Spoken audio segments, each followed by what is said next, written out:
You ready for this? Gonna be fun. You will not stand in my way. Frostborn, hunger. This pleases me. I do not fear you, mortal. Your soul shall be mine. Don't make me laugh. Need a brew?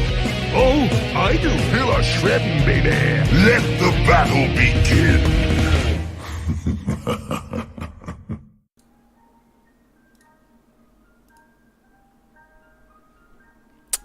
Hello, ladies and gentlemen, and welcome to the 81st episode of the Nexus Trolls podcast. I'm your host, GOONHOTS, and as always, and this time for real, as always, this is the big boys are in town now.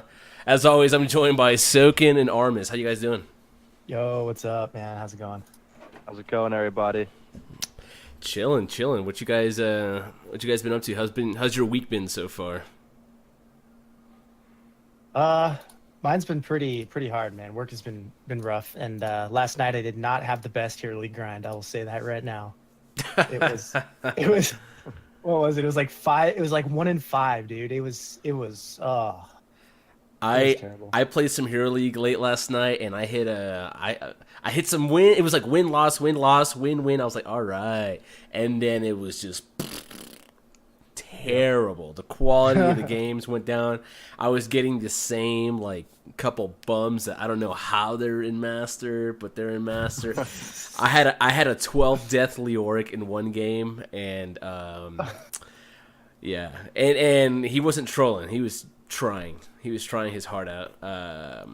It was a pretty high level game. There were several GMs in that game, and then like there was this guy that was in Master, and felt bad, but yeah.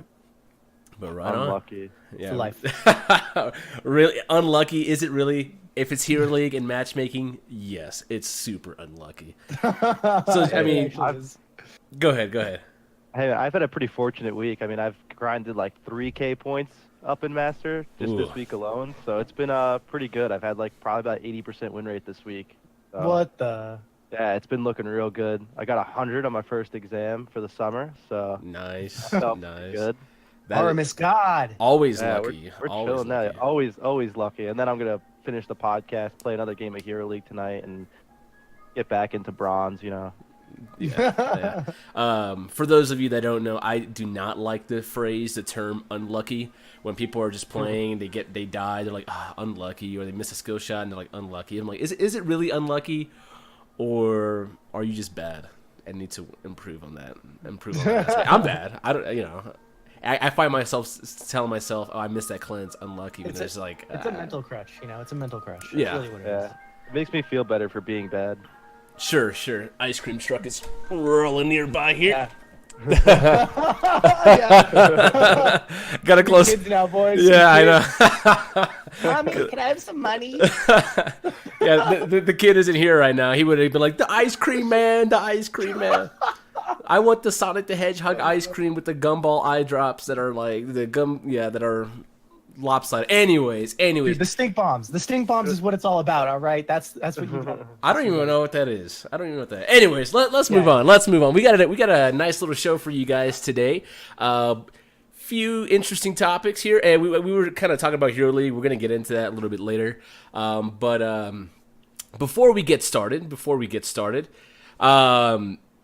I do want to thank our patrons, or mention our Patreon. If you are interested in supporting the show, if you like what we do, if you like what the rest of the Trolls GG network does with Troll and HGC and the other content there that the writers put out, feel free to go to patreon.com/trollsgg, pledge your support. There are a couple goals there you can read out and see that we're very close to, one of them being a call-in show for Troll and HGC. But yeah, check it out.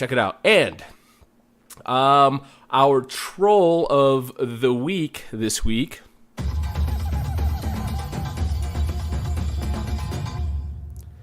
is Jay Howe. Jay Howe was on Troll and HGC on Tuesday earlier this week. It was a good show. It was great to have him on. I love listening to the guy talk. It was really cool. He's got a lot of insight, and a lot of knowledge in HGC stats, and has some pretty interesting opinions. If you missed it, go check it out. It's in the Twitch VODs. It's on YouTube. It's online. Or rather, it should be coming up soon. But Trolling HGC with J-How was a good show. Yeah, that was great. That was a great show. I really enjoyed it. Yeah, were you able to catch it, Aurumis, or no? I was not able to catch it this week, unfortunately. I had a bunch of school stuff. Had to be working at the reactor. Unlucky. Yeah. Definitely check it out. It was a lot of fun. It was a lot of fun. But all right, cool. So let's get into the news. Someday, this will make a great story. All right. So first thing on the list, as far as the news is concerned, Bush League. Yeah. Excuse me, Bush League. Team 4 finally got a win in Bush League against FTBRG. That's Bacon's team and Zexer's team. Bacon from the Gank Bush squad and Zex from Nexus Commentaries. They got bodied. They got bodied on Battlefield of Eternity against a Lunara composition. They had Lunara and Greymane. Team 4 did. And, yeah. I will say that half of that Team 4 roster was new. It was a bunch of subs, but Hey, whatever you got to do to get the job done. Right? Sub out some people, whatever you need. Daz had to step out. He was casting the games. He stepped out, and the team won. Who would have thought? Thinking. So the playoffs are starting next week. It's gonna be best. They're gonna be best of threes, and then the finals in a couple weeks. I think 3 weeks from today or from now.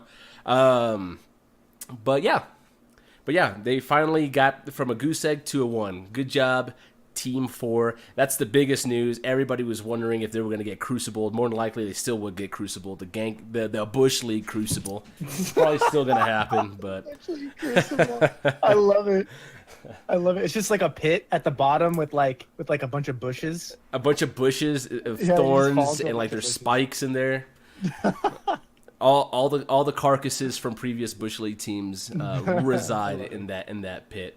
But yeah, the Con Before the Storm Kickstarter. Last time I checked, which was about a couple hours ago, they were just about $2,000 shy of their third stretch goal. Second stretch goal of expanding the world of podcasts. And there are about 60 some odd, maybe just under 60 hours left on that Kickstarter. If you want to support that, go to patreon.com. Con Before the Storm. The link will be in the show notes. Aurumis talked about it last week a little bit. Said it was a pretty good time. I'm excited. I want to go to it and meet a bunch of other people there as well. But yeah. And let's see. In other news, the mid-season brawl will be played on the Diablo and Lunara rework patch, the patch that came out on the 22nd of May. I'm pretty excited. People were speculating whether or not that was going to happen. I'm glad it's happening. There are some bugs associated with that patch that I hope are kind of ironed out before the mid-season brawl. They have to do a hot fix. Like, some of these bugs are, like, the pros are complaining about it pretty hard. For good reason. I mean, it's a pretty big change throughout the patch, so I feel like they really should hot fix it and go with that. Yeah. Yeah, that Diablo bug where you can click on his lightning when he's using lightning breath and it targets the Diablo instead is pretty brutal. I've seen so many D shields that are meant for somebody else just end up on a lightning breath Diablo. Not only that, but there's a variant bug, the shield buster bug, whatever it's called, where if you use it on Phoenix, it also takes away his life. So it's his shields and his life. It's like pretty broken, dude. I've seen it. So don't be spilling out the strats, dude. I don't want variants in my games. I had someone bug abuse that last night against my team 2 times in a row. Damn. In Hero League. So it's pretty messed up, dude. Yeah. There's a lot of stuff going on. There's a bunch of like those little disco ball snow cone things going on with like murdered haymakers and stuff. Hey, I'd love to see that in mid-season brawl. And now we're discoing. Everybody just stops the team fight, starts using their emotes for a minute, and then get back into it. Throw some sprays down. All right. Yeah. Cool. And then on top of that, well, I don't say on top of that, in other HGC news, a player owner from Korea from Team G Luck was fined and banned for player poaching.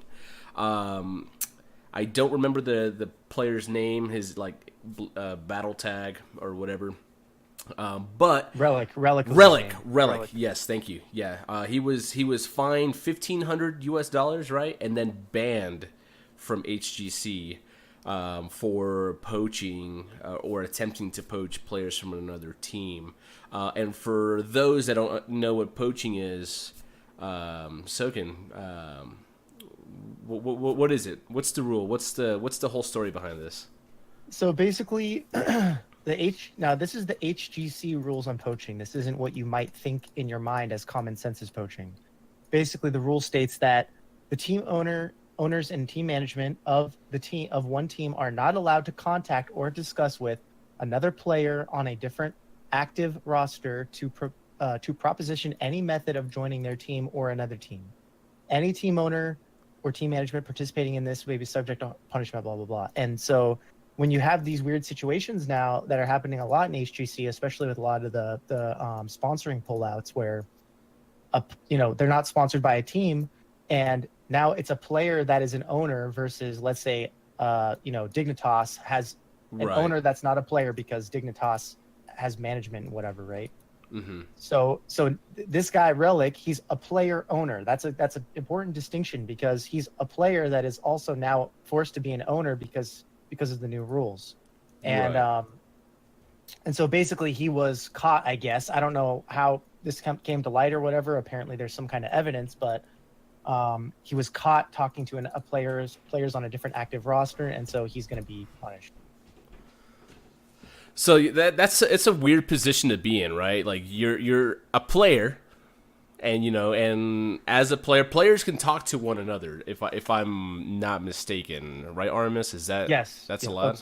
Yeah. So players can talk to each other to be like, hey, like, how would you feel about playing together during the next split? Things like that.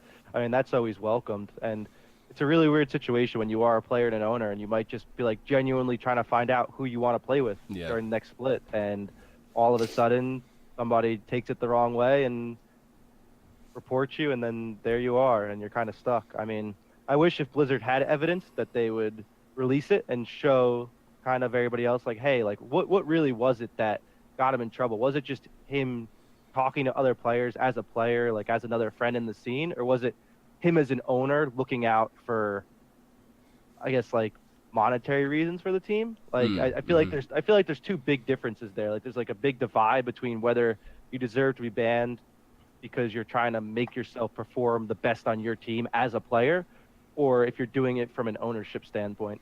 So, it's like a lot of people are saying that he's supposedly the sacrificial lamb. He's the one that, because I think it's hard to enforce these rules and whatever. So I think that a lot of people are saying that he's the one that is the sacrificial lamb to show that, hey, we're watching these rules, we're enforcing them, and don't do it, you guys. You do stuff. We enforce rules, guys. So I want to see what the conversations look like, what verbiage was used, and like what the language. Yeah, I would too. I'm super interested in that. Yeah, because like that's for Blizzard to come out and say, "Yep, he was poaching." Like, okay, what is poaching in Blizzard's eyes? What do they constitute as poaching? Let me see what that looks like. Or maybe explain to me what it looked like, so that now, as an owner or a player, whoever, they have a really clear understanding of what they need to be avoiding. There's a lot of talk right now. People are like, oh, the rules they're not very clear. Others are like, oh no, it's very clear. Da da da. Well, unless Blizzard, for me. Anyways, until Blizzard puts that information out there for everybody to see, I don't really know. So I'm just gonna keep my mouth shut. I don't either. I'm just gonna assume that they're not doing something like really bad, right? I mean, you just can't assume that kind of thing. That he was just like, hey guys, hey man, hey player B, how's it going? And then like all of a sudden Blizzard bans him. You're not gonna. Hey, don't be nice to him. He's on the enemy team. What the hell? Yeah. So, and that's poaching, and what are poaching rules here to do? What's their main purpose, Aurumis? Well, poaching is pretty much just to prevent like team ownership from like essentially bribing players like, hey, like our team's just better. Like, come to our team, we can give you X, Y, Z that your team can't give you now. And I mean, it's really hard, especially in HGC when you have teams that are sponsored versus unsponsored teams. Right. Like, it'd be like a tempo storm approaching a player and being like, hey, we want you because we can provide X, Y, Z, whereas your unsponsored team can't provide that. And especially now where there is like half the teams are sponsored and half of them are player owned at this, like almost at this point, it makes that rule so much more important, like being there. It's just really hard to enforce for player owned teams. And I mean, I like to see some changes to the rules to like amend, I guess, player owned teams and have it say like, hey, maybe the manager will count as the owner. So like the manager can't talk to other players, but players can still talk to other players. It's definitely something for Blizzard to figure out because I feel like it'll be a reoccurring problem, especially as sponsors keep pulling out and players keep having to be claiming responsibility for the HGC spot. Like, it's really hard to stop players from talking to their friends in games who are going to be playing on other teams. Like, if naturally, like, I would talk to you guys, even if I'm playing on a team, and like maybe eventually we end up playing together again. Like, would that be considered poaching just because I'm a player talking to people who are friends for the past few years who I'd like to play with on a team, or is it that's the weird thing about this whole thing, right? Because like that player owner, even if he's not sponsored and he's the owner, he's still like, you can just say, hey, I'm the player owner, hey, friend on my team, go talk with, you know, player B and see what he, you know, like there's nothing stopping me from, as a player owner, from going, hey, someone on my team, go talk to this other guy. So it doesn't even really make sense. The rule doesn't make sense because you're still, if you're truly trying to stop the undermining of the competition, of the competitive aspect, right, of this, and trying to keep it keep the integrity high, then this doesn't really, in my opinion, it doesn't really solve that issue. I mean, you'd have to say, my proposition would be something like, you know, all players on a team no one can talk to anyone until the release period is over. You have to be released from a team, so a team has to decide, hey, we don't want these players on. We'll take our chances with other players. We can get rid of these players, or those players can leave and become free agents. And then, okay, release period's over. Now let's talk, you know, to other teams, try out, see what's going on. Versus now, it's just like this weird, well, I know someone and we talked. We've been talking for the past few months, you know, kind of. It's like this really weird thing to me. It just seems weird. And I think a lot of that comes from how short these transfer period, these windows are. You know, you've got like a week, 2 weeks to really do anything, and it's just like, well, I mean, and it's usually like before the major events, which is horrible. So like, especially for teams that are within like the upper echelon of HGC, like I know like last year before BlizzCon, it's like, all right, I gotta go on the BlizzCon stage, and then I already know I'm leave my team after, yeah. And it's just like, it's like you have to have talked to people before you go compete. Like there needs to be either, and like I know they're amending the rules to make that period longer now. It's just they're punishing people, I feel like, before those rule changes were amended to allow for that longer time period. And like I think Blizzard should recognize that, like, hey, it's really tough to have roster changes that will benefit your team without being able to talk to anybody except for a 1 week period, usually like during competition. And kind of realize that, like, hey, we messed up the rules. We realize we messed it up, and we're going to kind of shove this one under the table. And I mean, especially with the state of Heroes right now, I think that like banning people for like poaching and just kind of like putting a bad rep out there when it really isn't necessary isn't a good look. I mean, and someone in chat, so Dorsh in chat mentioned that it's unenforceable to say to enforce what I was saying about no players can talk to each other, no management. It's like, I totally get that. Then just remove the rule. Then just take out the rule. Yeah. Either I mean, like, enforce the rule or you don't. I don't understand. Maybe this was like, you know, Blizzard Korea, the HGC Korea guys that like saw this, took action quick. Because I mean, to be fair, in Korea there is a history of some shady stuff going on in esports, specifically with StarCraft. That's a good point. A lot of match fixing and stuff like that. So maybe they were just like, you know what, let's just nip it in the bud and let's just make sure this doesn't happen in Heroes of the Storm.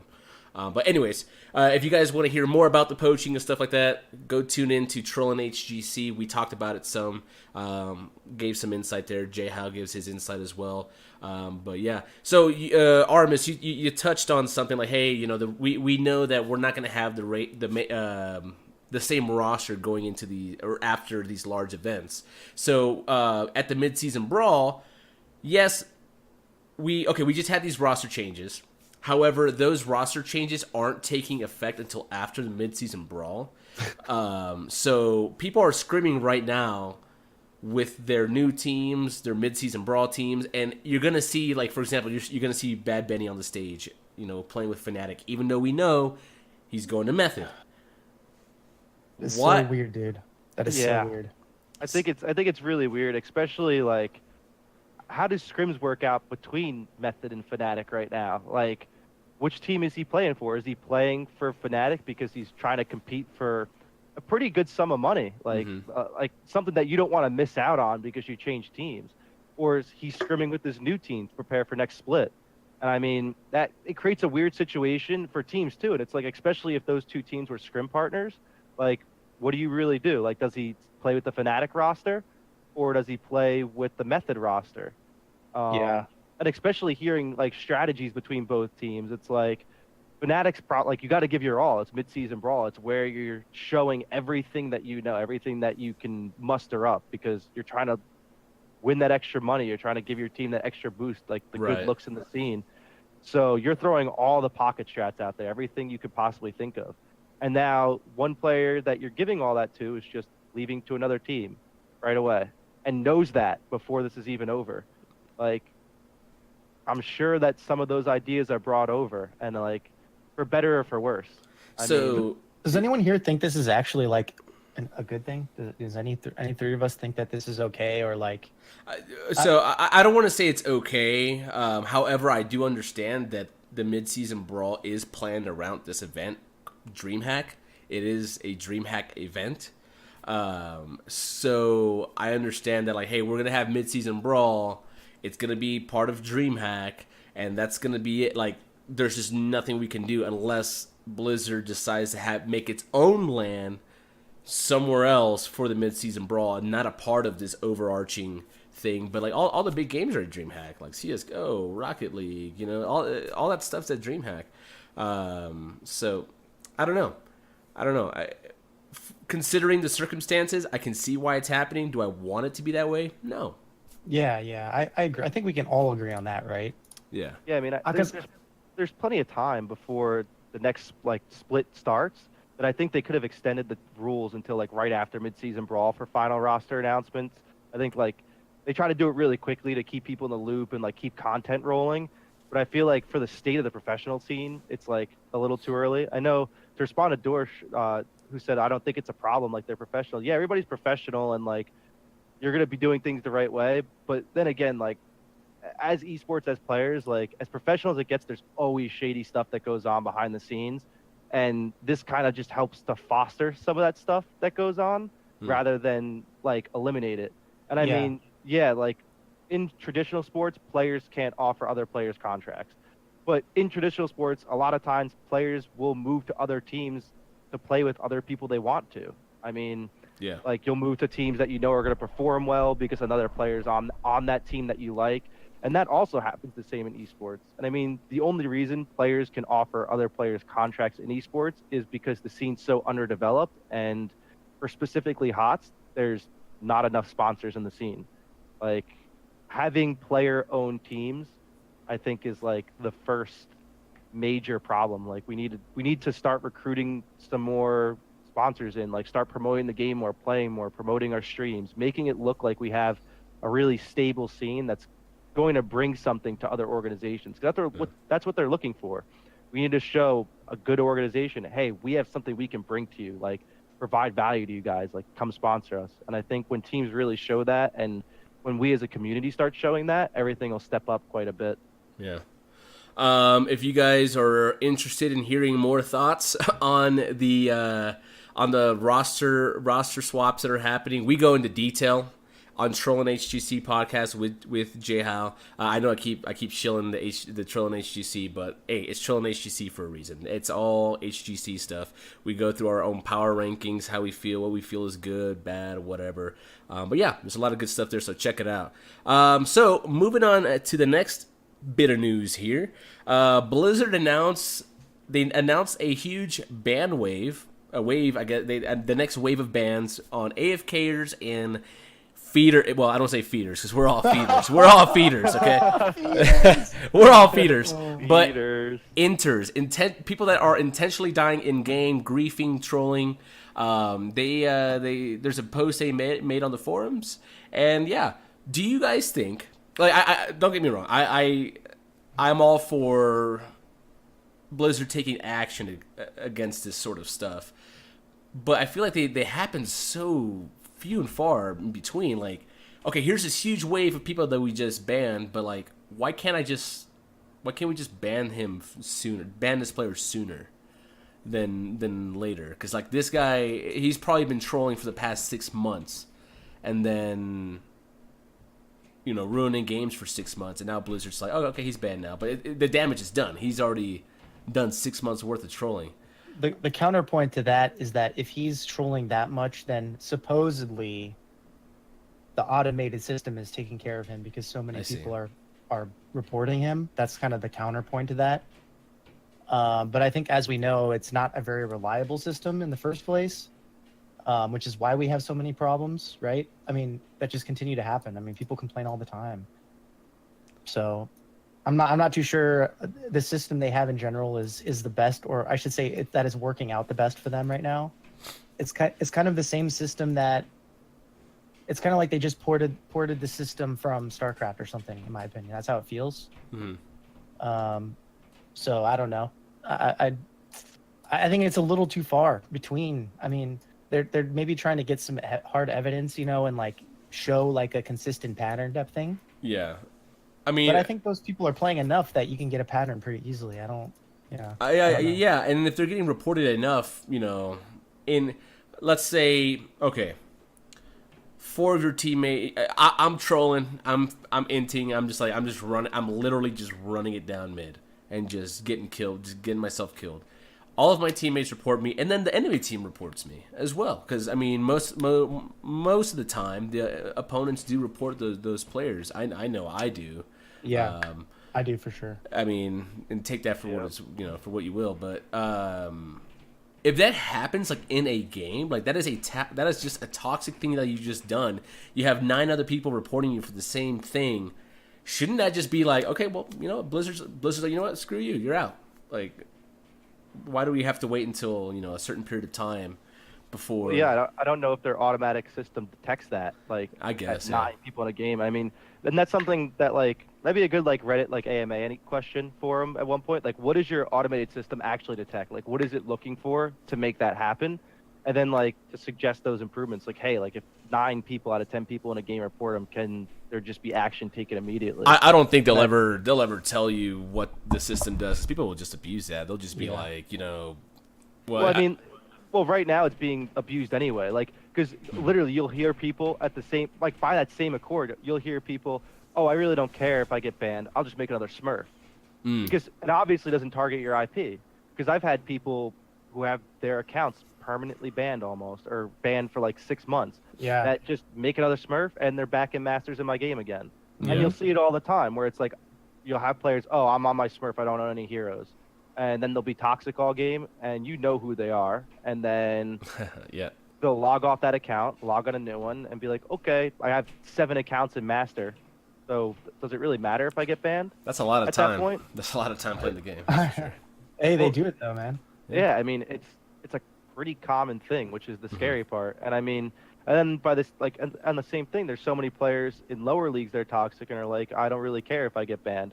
Or I'm going to say whatever I want, and I'm not going to get banned anyway. Plat is the home of the trolls, dude. And not these not us trolls. Not us trolls, GG not Nexus Trolls. Not the good trolls. All right? The bad trolls. The ones that literally run it down. And I'm not kidding. And they play this fine line of like ignorance and just bad gameplay that sometimes it's very hard to tell, are they actually inting or are they just really that bad? It's seriously super hard, man. I had a Nazebo on Volskaya that literally ignored the objective and just AFK'd bottom all game. I mean, like, Soken confirmed toxic. Blizzard, please don't ban. I need him. I need him. And sometimes it's tough too, because like you'll have players who just run it down bottom lane. They'll have 6 deaths, but because people just ignore lanes half the time in Hero League, they'll have a 50% win rate, and it's like looking good because they're just running it down bot, and somebody's like, "Oh, Zag just soloed our core in the bot." Yeah. They get away with it sometimes, and like they'll be like, "Okay, you've won 50% of your games, like 25% of them you've carried because people ignored you bot. 50% of them you threw because they actually responded to you, and then the other 25% you've gotten carried because like your team just ended up playing well." The 4-man just won. Yeah, and like a lot of times you'll have these players who might just not understand the game or might not be good that we'll consider trolls, where it's really all they know, and like because of the way the game is situated and how much people really ignore stuff in Hero League, they can get away with it a lot of time. Like I would say, even though my games were kind of like they were good this week, I still had a bunch of games, and like you can ask Goon, he was tuning into my stream. We had a triple mage game one time. Yo, that game was that game was wild. I had a I had a Nazebo, Chromie, and a Kel'Thuzad game. And Master. I had one last night too. No, but these picks were these guys were all flaming each other, and they just took their picks, and I'm like, dude. Like the one game I locked in. Yeah, one game. Did you win or did you lose? We'll get into that. Oh, okay. One game I won, I locked in Greymane, and I was like, all right, I locked him in. I'm gonna go like make myself some food real quick while the rest of the draft happens. And I come back, and I'm like, well, I guess I'm soloing Greymane because like we got Tracer and KT, and like the KT is like, I'm solo laning. I was like, all right, this game's turning out great so far, and like. The worst part was these were all GMs. I think I had the lowest MMR in the lobby. I was like the only not GM. I was like, wow. I was like, this is really interesting. Like, I'm climbing like 4K points, and we have a game with like 7 or 8 GMs in it, and we got a solo lane KT. KT. Something's wrong here, and I don't know. Like, it definitely, the trolling doesn't get any better even as you get up there, I think. So, there's still those games. Like, you get your Politas that hammer one tricks. Dude, he's #1 team league GM. So yeah, gotta be good. And he's in GM in Hero League playing nothing but Sergeant Hammer. I mean, I'm sure you guys hear about a lot of it on streams for other players. Like, I see it all the time. I got this player on my team again. There's a 50% chance he plays really well, and there's a 50% chance he just throws the game. And by the way, it's never a last pick hammer. It's never a last pick hammer. It's a whatever. It's a first pick hammer. It's always a whatever hammer. They don't have a healer. I'm picking a hammer. Oh man, yeah. So, anyways. Obviously, we do want to see these bans happen more quickly, and doesn't Dota? Okay, I'm gonna show my ignorance here. Dota is a free-to-play game, right? Yes, yes, it is. Dota 2. From what I understand, you have to sync your phone number to your account. And, what? And if you get reported enough, they ban your phone number. So then you cannot make another account because you need your phone number to make the account or whatever. Do you think Blizzard should implement something like that into the game? So they text you. It's like a verification. It's like, hey, you put in your phone number, and then you get a text, and you're like, verify with this 4-digit number type thing? Okay, Joel of Tarth is saying that he's pretty sure it's a VAC assign, but then Schizo also said he's also heard it's a phone thing. So I don't know. Maybe you get you type in your phone number, and then they give you a message, and you it's kind of like getting those confirmation emails when you make a new account somewhere. You just do it through your phone. But if your account is banned, they ban the phone number, so you can't go back and make another account because you don't have that phone number anymore. It's been banned. But do you think Blizzard should implement something like that? I mean, I think it's a good idea. Like, it'll definitely stop people from like screwing around a lot. Like, people will really start taking it seriously. I think if they have a serious method of saying like, hey, you can't just make 12 Smurfs, or like, you really have to commit to like your account and like what you want to do. Yeah. Or Schizo at least saying do s- he's do saying something- that you need a phone number to play ranked. Yeah, that's what I was just about to say. Like, you should use phone numbers for ranked play only. Like, if you want to make 12 Smurfs and go play unranked draft, be my guest. Yeah. I'm not going to stop you. But if you want to come into like my ranked game where I'm really trying to learn, take it seriously, especially at the higher levels where you start hitting like master GM and like you have players that are playing professionally, playing for money, playing to make the scene better and like really promote the game. You don't want somebody coming in there and trolling that and ruining that experience. You want to get like, you're playing Hero League to grind, to get better, to improve. Like, this is your practice time for your job. Literally, you could say sometimes the people playing Hero League are actually working. Like, they're practicing for their job. Yeah. Really good point. Even streamers, like for some of them, it is their job. Like, they're literally saying like, this is how I earn money. And if you have a player coming in and ruining that, it definitely is going to make your life a lot more difficult. So I think like for Hero League specifically, like implement the phone number. So somebody, especially at the top, decides to screw around, like get them out. Like that's what's going to make the game look better. Like if you were watching streamers, even just like some of the big ones like we watch now, like professional players, if they didn't have half those trolls in their games, like imagine the different mentality that would be shown from them too. If they didn't have somebody to blame everything on because it was only the players that like they know are going to take it seriously, communicate. Like even today, I think like Barcode tweeted out at Goon, like really makes it easy when you have a player communicate and draft to win games. Oh yeah, that was mockery. That was mockery. Yeah. Okay, mockery. Yeah, and he tweeted right at you today because like you do things that you're supposed to do in the game. Like imagine if we filtered out the top level for just people that play like that, or knowing that those rules are implemented, maybe the other players that are at that level will perform and like actually try. Because like I seen Paletta play a bunch of other heroes, and like sometimes you see it in Hero League. I think I was watching a stream the other day. He was playing like Murray. He played really well. Like dude knows what he's doing. Like he's not in GM because like he runs it down by. He's in GM because he knows how to play the game. Yeah. And like if you really just communicate with your team, expand your hero pool, like there could be a lot of good players in the scene if they just like took it seriously. For sure, definitely.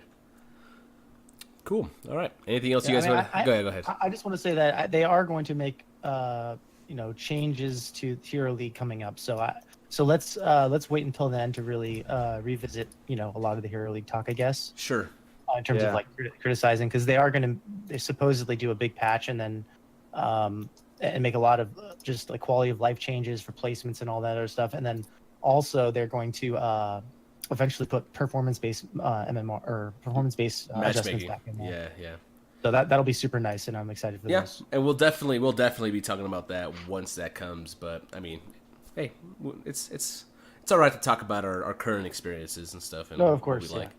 But all right, cool. So with that being said, we're gonna go ahead and move into our next portion of the show here. Troll the Nexus. We're gonna have a good time.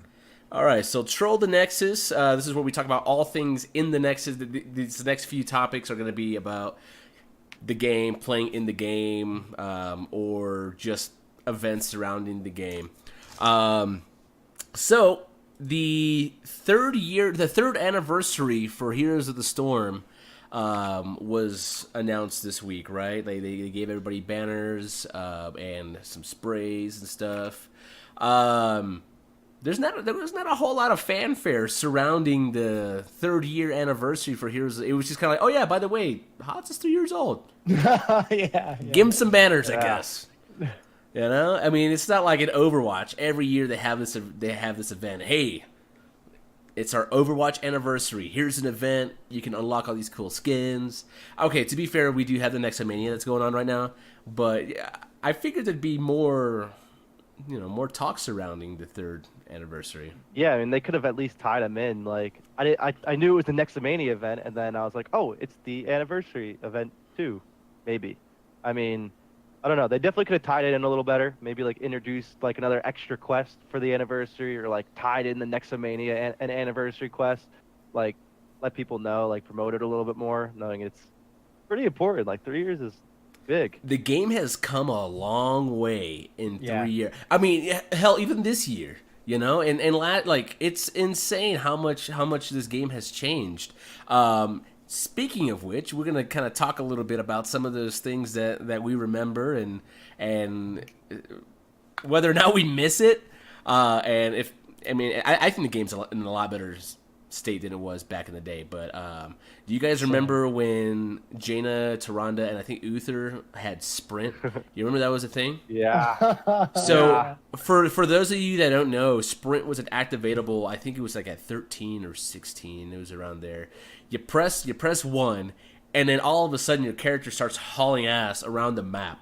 Like Ice Blast. It was like 70% move. It was like some absurd amount of move speed. But like Jaina had it, and for Jaina, that was how she went in and got out and just ran people down with hitting them with her Qs, her blizzard, her cone of colds. It was really insane. It was super powerful. And then Jaina flanks, dude. The Jaina flanks, like the old school K1 Pro. Sprint from bottom lane and just come to the side and just blow people up. And same with Tyrande, like, oh, you're trying to close that gap to land that lunar flare. Here you go. Here's a sprint. Not only did I have sprint to get in range, I also had a talent that increased the range of my stun as well. So I could be like, again, halfway across the map, move 2 feet up, sprint, halfway up in between the 2 lanes on Garden of Terror back when that was in Hero League, and then drop a stun on some people. What else? What other weird things do you guys remember? I'm gonna go back way back, but go ahead. Favorite is Murd, the old school Murd and Avatar, where that stunned and like. Oh my god! I remember that. Where you popped Avatar and it was like hopping into like a transformer and just like wrecking the whole enemy team. Like, all right, guys, like you can peace out. I'm popping Avatar.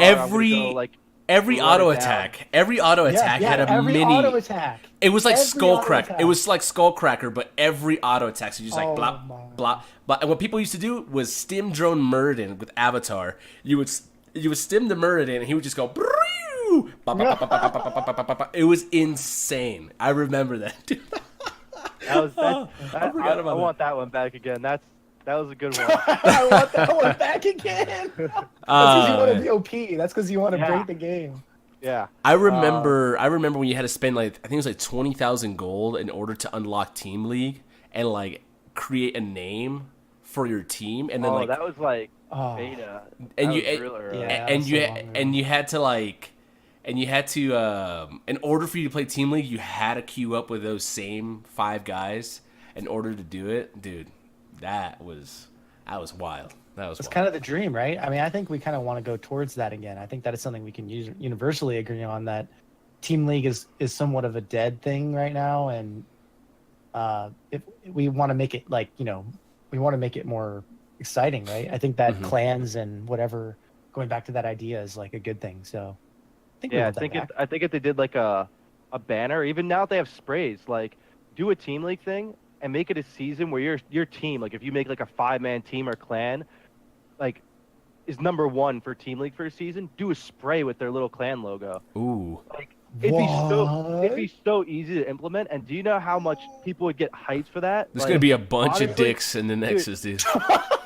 Dude, I would pull up with my squad so fast, and we would just be doing Team League all day to like just throw our spray down, just like some random like trolley spray that would like be pretty cool, and just throwing it down all the time. Like I'd be into that. I mean, they're knowing with the stuff they're implementing, there's so many different things. Like they used to have like the mounts for like HGC teams, like BlizzCon, MSG winners. Like do a spray. Like I'm sure it can't be that hard to like take somebody's like 2D photo and make it into another 2D spray. Yeah. I mean, exactly. Even if it's not another team's emblem, like, okay, that team gets the sprays that they can spray around all over in their quick match, their ARAMs or whatever, and people are like, yo, you played on that team. That's pretty cool. Let me go try it. Exactly. And like J. Paul said, like have up to like 7 to 10 people, so like you could have some subs so you can constantly do it. I mean, like that would be sick. We can literally have one for like the Nexus Trolls, like throw 10 people in there, like after show games, you're just grinding out some Team League. Like that'd be cool. Be a good time. Yeah. Imagine a little Trolls logo as a spray. That'd be kind of cool, actually. Yeah, exactly. I'd like to see something like that. I think there's a couple cool ideas you could do with it. I mean, Yeah. I'd like to see them look at something.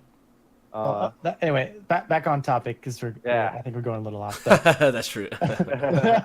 one of the so I obviously also loved the Tyrande Jaina sprints. That was another thing I remember. But the one thing I'll say, and it may seem more recent to some people because Tassadar has always been reworked and like messed with, so he's always been kind of there for the double support type of meta for a while.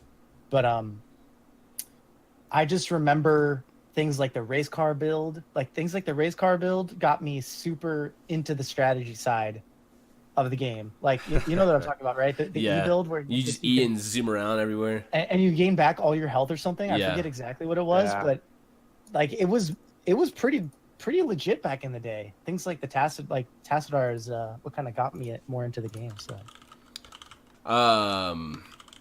what was another one? Do you remember searing attacks was a thing with like a lot of heroes? It was an activatable that gave you increased damage on your autos for a short period of time. I think it dealt like damage over time also, or maybe it healed you. No, it didn't heal you.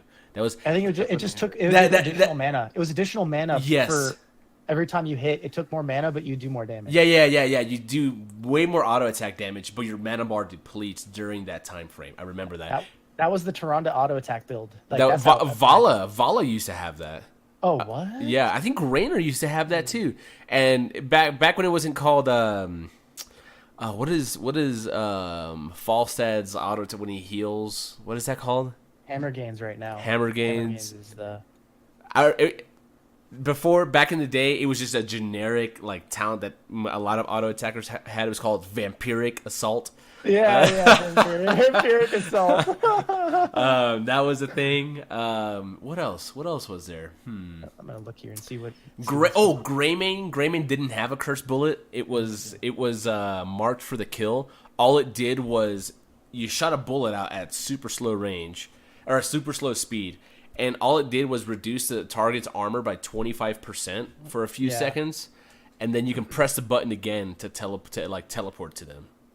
Yeah, that was whack. But real quick thing, when Cho'Gall was released, I was at that BlizzCon, and I remember it was so funny, man. So it was me and two of my friends, and then there was two random people that joined our group when in line, right? Because you could play. I think it was Cho'Gall, Lunara, and Greymane were the new ones that year. Yeah, and so we get these two randoms. They get Cho'Gall. And then I'm playing Lunara, and my friends are playing other stuff like Greymane and whatever. And we're on the Towers of Doom map because I think that was new back then too.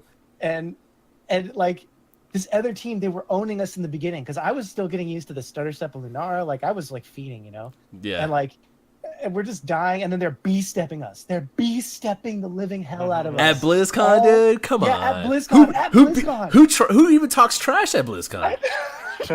Not looking at you. I was talking so much trash, dude. Whatever. Anyways, so we made a comeback. And at the end, we just stand up and go, yeah, get wrecked. And then the other team just like walks away all sad. It was the funniest thing I've ever seen, man. It was the funniest thing. Now you were talking about Doris mentioned cleanse. Remember self-cleansing where the supports could self-cleanse themselves?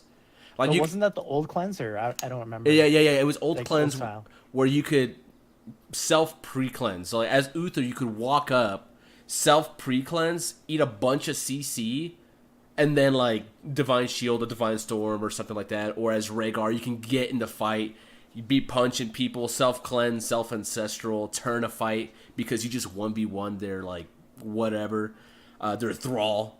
Yeah, that was cool. And I remember when Rhaegar, you had to take a talent in order for his wolf to lunge. It didn't lunge before. You actually. Oh my god, I forgot about that. You actually had to walk up, bite him, and then you were in your normal form. It used to be a talent. It was called Feral Lunge. That was the name of the talent. Oh my god. Oh man, supports were. Dude, how about old KT Living Bomb? Oh my god, that was broken. with what was the quest? The spell power quest. Him and Zeratul used to have it. Gathering power or something. Yeah, like that. gathering power. Gathering power. Those are the days where like you just like stood in the back, like make sure you didn't die, like got all your gathering power stacks. They're just like, all right, I'm just gonna living bomb the minion waves, back up and watch the enemy team. The living bombs would spread to the minions, and then they would spread to heroes, and then they would spread to towers, and then they would just, and then they would hit the core and GG. That was my first experience with game bugs in this game. Was the living bomb stuff? Oh, the one where you died and his auto attacks were living bombs. Oh, do you remember that? I just died, and I was like, how am I dying? I don't even understand what's going on. Dude, that was like the first and only time Blizzard ever deactivated a hero from ranked play. Was when, you would attack you would activate your trait and die with it, and then after that you just had living bombs everywhere just for free. Yeah, your auto attacks are you're just like walking around, just auto attack the minion wave twice. The entire minion wave blows up. The enemy team's like, that was another guys. thing. You could stack living bombs on top of each other, and like instead of like now it's like you living bomb somebody and it ticks and then it blows up and then you can cast another one. You throw a living bomb on them and then you throw it on them again. It would instantly blow up and blow everybody up around it. Yeah, there's a video that's like how to deal 10,000 damage instantly as Kael'thas that I remember watching. That I learned that trick because I was trying to one trick him, and then they changed it literally right after I learned it. I was like, "Damn it!" Let's just say Kael'thas is my favorite mage, and I used to play him a lot back in those days. So, dude, my favorite mage though, Essence of Johann Li Ming. Ooh, dude, I remember that. It was S of Johann. It was S of Johann. Every time you hit somebody with your orb, with your W, in the center. It pulls everybody in. So you were just like they got rid of that talent like the first week. The first week she came out, it was gone. Boom. Well, because it was like go orb build, like throw an orb across the map, randomly hit somebody, throw everything else you have in the center of it, and somebody's dead. Yep. Like you would just be out of vision. You throw like an orb, a Q, like your laser, and like calamity, because that was damage like minions and everything at that point. Just throw it all out there. All of a sudden, all right, we got to kill. Oh. You reset. Let's do it again. Do it again. Do it again. Schizo in chat mentioned the variant. Remember when he had that stun on his charge? Oh, yeah. That was oppressive. That was like there was nothing you could do about that. Not only did he stun you for a bit, there was a taunt at the end of that shit, and you were dead, dude. When somebody was like, "Hey, Lucio came out. I want to play Lucio," and everybody's like, "Well, you got to ban Varian first. Like, you can't." Don't you dare pick any of these like 20 heroes in the game until you ban Varian. Yep. Oh man. And what? Vala. Her Reign of Vengeance used to only have one charge, if I'm not mistaken, and it was. You kind of broke up. What would you say? Oh, I'm sorry. No. Vala's Reign of Vengeance had one charge, but it went like 3 times or something like that. Do you remember that? Like, I kind of do. Yeah. Yeah. You press R and it would just go shoo. Shoo, yeah, I actually do remember that. Yeah, and then they gave her 2 charges. Step hero. Yeah, they gave her 2 charges. I still think Rhaegar lost his self-ancestral because of the what the fuck moments when a Rhaegar defended his core 1v5 or something close and killed on. Yeah, I mean Rhaegar, oh, man, even with his what's it called, lightning bond, where you can like throw a shield on somebody and then it gives you a lightning shield and you can just clear wave super fast. You would totem, W the totem, clear the wave instantly. That was another thing. Supports, man, they come a long way. They've come a long way. Yeah. I'm trying to think. Is there anybody else that you guys? I mean, the map I played a lot when I first started was Haunted Mines. This is the old Haunted Mines with the Bruiser camp in the middle. Get this. Back then, you could tell what the enemy was doing because if they were getting a camp, you could see their siege damage increasing as they were taking the camp. Versus now, when you take the camp, it adds on when you capture the camp, or when the camp gets captured. Versus then, it's like, oh, look at that guy on the stat screen. His thing is going up. We know he's on a siege camp right now, or whatever. You know? Oh man, I remember. There's still the slight animation bug where even if you don't have vision of a camp, like if the siege camp's throwing the rocks out, you'll see like the effects. You'll see like the little effects of it. So you could still like that still has to be fixed. Like that's a big thing. Cause I'm like, hey, they're doing the siege camp, not because I see them, but because there's an animation bug. Do you remember Butcher and Venom? No, I actually don't remember Butcher that used to one. have in Venom. A lot of heroes used to have in Venom. Yeah. Kerrigan still has it. One. Isn't it just one hero now? I think Kerrigan now. Thrall kind of has Ancestral Wrath. It's a different thing, but Thrall used to have in Venom. He used to have in Venom. I remember like the oh my god! I'm sorry. Gated talents. You couldn't pick Hyperion because you weren't level 5 yet with a Rainer. Do you remember?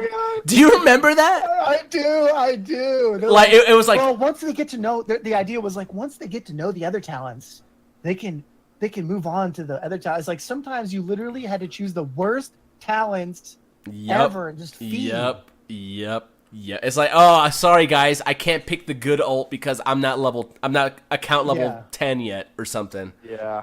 Oh man. Oh, that was a long time ago. That was a good idea. It was a good idea, assuming everything's equal, but it's not. It's not. So, yeah. But anyways, we'll leave it that one right there. I'm gonna have to move on after that one. That one was brought some pain back into my memory. But the game has come. This game has come such a long way. Like, okay, the official release was 3 years ago, but even playing in the beta and in the alpha and stuff, like, there's so much that's changed, and the game is so good. It really is so well optimized, and I'm really excited. Like, I feel like we're just getting started with Heroes of the Storm too. Like, there's so much potential. There's so much that's gonna happen here with this game. There really is so much potential left. I mean, there's so much that's not even explored. It's just a matter of how quick can we get to all these new ideas. Yeah, definitely. All right, cool. So, anyways, let's move on to our next topic here. School's out. Summertime, boys, ladies and gentlemen, boys and girls. School's out. Summertime is here, and you know what that means.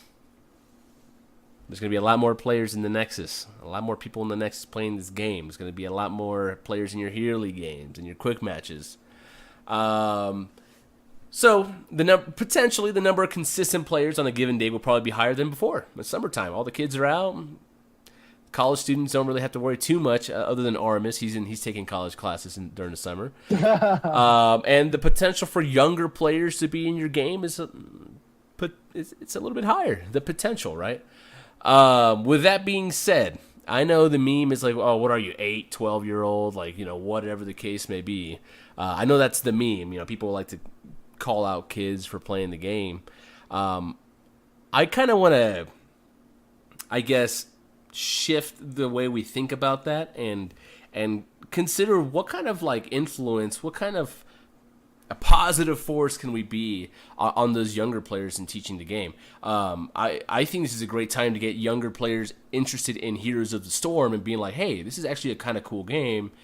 I don't like League, or I played a lot of Overwatch, or I've played a lot of StarCraft or whatever, Diablo, and I'm playing these heroes in a MOBA. I want to check this game out.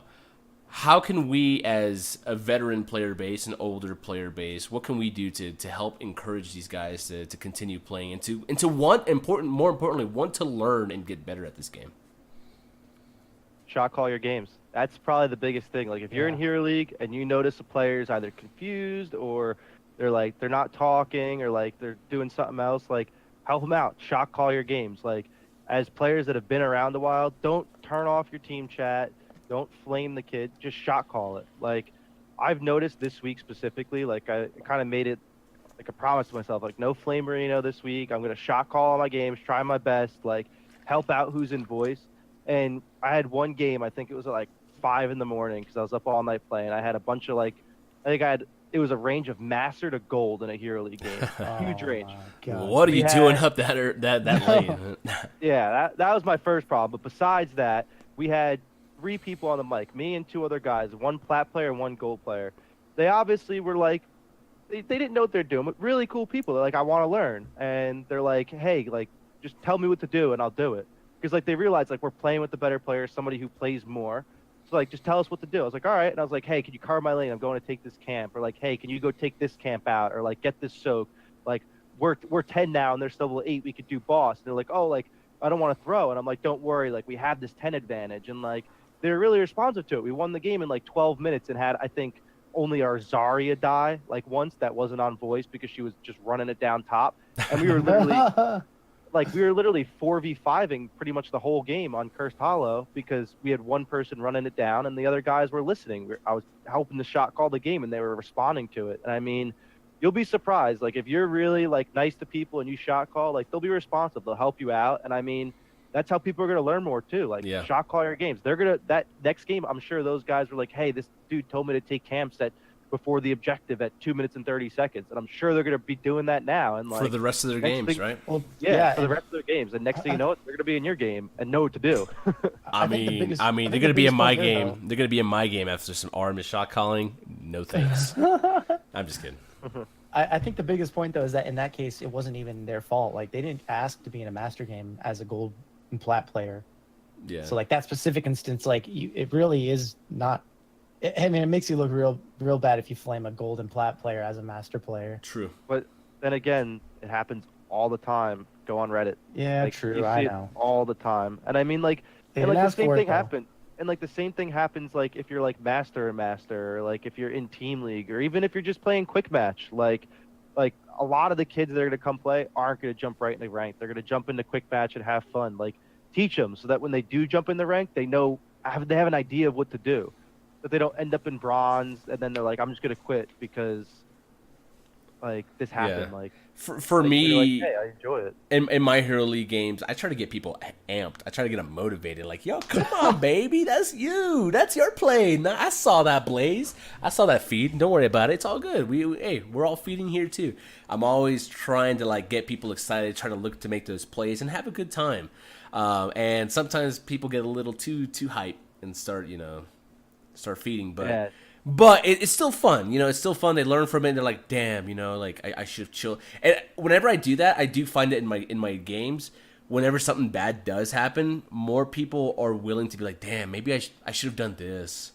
Like, damn, I should have done it. And they're vocalizing that. And it's just like, yeah, you're learning. Now you're learning. And I don't get mad as much anymore as when we lose a game, when people are like, damn, I should have slowed down, or I should have landed that skill shot, or maybe, you know what, maybe I should have tried to make that play. I didn't believe in myself.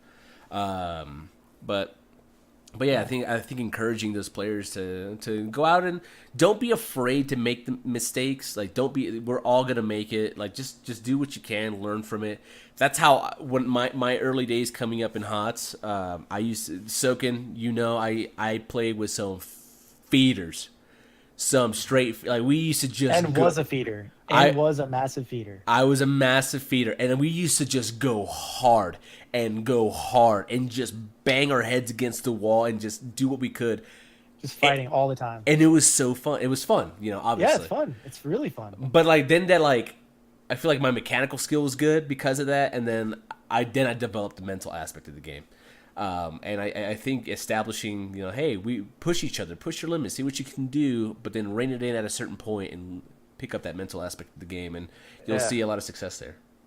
I mean, I remember coaching you, like you and Soken back in the days when you guys were on your team. That was like probably like preseason, like season 1. It was old, like it was a long time ago, and like team was rough. Like it wasn't working out, but every week you guys were like, let's go to Heroes Hype, like get stomped. Let's go do like the Helix Gaming Series on Saturday. Like take 3rd place.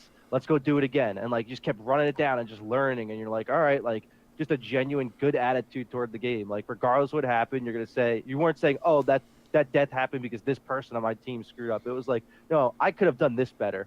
Like even if it was everybody's fault, you were worried about your own play. Like, all right, I could have played this better. I could have played this better. And like look where we're at now. Like MMR is probably like, where were you? I think like when you started Goon, I think I was like we started plat. Yeah, you were like high gold plat. Like now you're easily. Hey. I've never been in gold. All right, so you never been in gold? Oh my God! I've never been in gold. Look at that. Look, I was bad. I didn't hold that. Okay? Hey, listen. My first placement was diamond, and I fell to plat, all the way to plat 5. I think is what it was. Plat 4, plat 5. I placed in preseason. I was like, I placed rank 50. I was like, damn, I'm really good. Like rank 50 is the highest you can go. It's the biggest number. And then I quickly learned that it went down to rank 1, and I was like, oh no, this is not good. And yeah, we got there. We hit the goal. We went from the bottom, and now we're nearing the top. So I mean, we're talking about getting better and stuff. Like, how can we foster that mindset of growth, of growing to want to be better, even for younger players or anybody else? That doesn't even have to be the kids that are now playing in the Nexus because it's summertime. But like, hey, who doesn't like to win? Yeah, true. When you play this game, you like to win. Like, tell people, hey, like doing this is gonna like help you win your games. Like, I think the easiest thing, and like I'll tell people this all the time, like especially in lower leagues, take camps. Like, camps are normal. Like, hey, if you take the camp at this time, like you'll win the game a lot more often.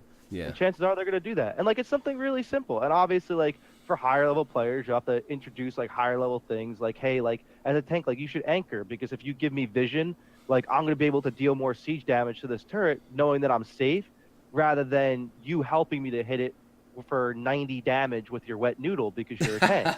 Yeah. And it's like, let players know, like introduce these topics to them, like as you see things happening, and let them know, like, hey, this is gonna help you win. Because who doesn't want to win their games? Like, that's what you're playing for. You're not playing 10 games so you can lose all 10 and go to bed. Like, in that case, you'd find a new game.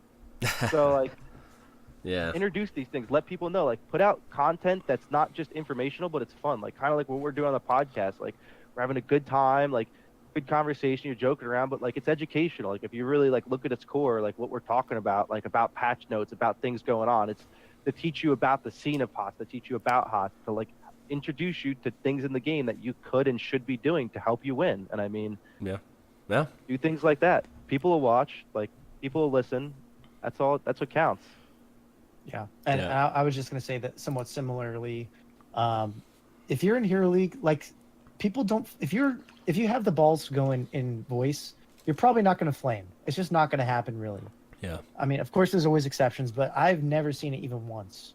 And and if you're gonna go, like, if you're gonna go play Hero League, get in voice chat and mute yourself and listen.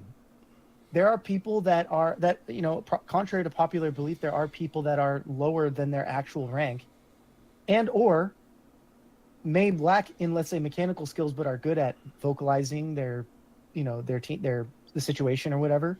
So you can learn a lot from comms on what to do from other people who are better at know what to do. Yeah. It's not always, they're not always going to be right. There is people in some of my games that were calling wrong and stuff, but like, you know, you can still learn a lot from just listening. Just listen.